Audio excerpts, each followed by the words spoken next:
Bellami offers two different kinds of technology, our lace weft and our InvisiWeft. Lace weft is great if you are looking for additional volume, especially at the base.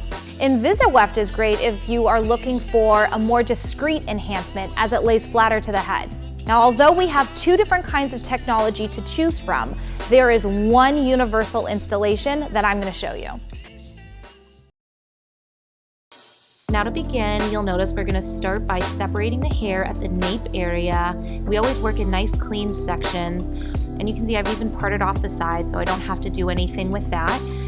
Before I get started, I'm going to show you just a quick hack.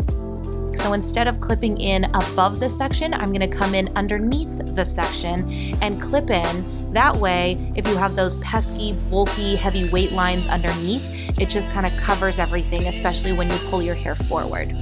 Now, if you're not worried about those, you can just go ahead and move on with just a traditional placement of your clip-ins, which would be coming in right on top of the section. Clipping up with a clean section to work on. I always like to start with back combing to begin with. This back combing gives me a nice base and a foundation for the clip to hold on to.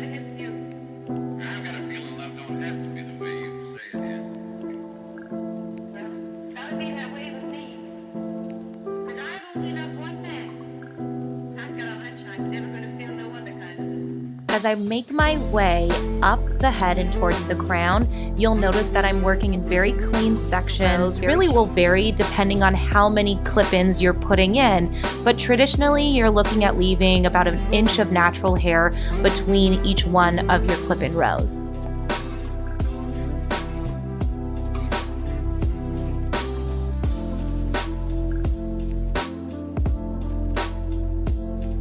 We've talked about how much space we like to leave between our rows.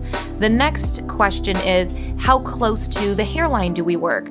Now, traditionally, when you work with maybe a semi-permanent extension, we like to leave an inch perimeter. However, for clip-ins, it's very different because we're going to take them out at the end of the day, so you can really push those boundaries and allow the clip-ins to sit a little closer to the hairline because you're building into a very specific style.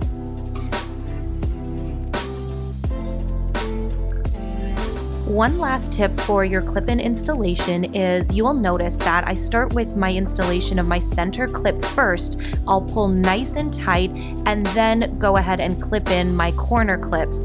And this will really ensure a flat lay on the head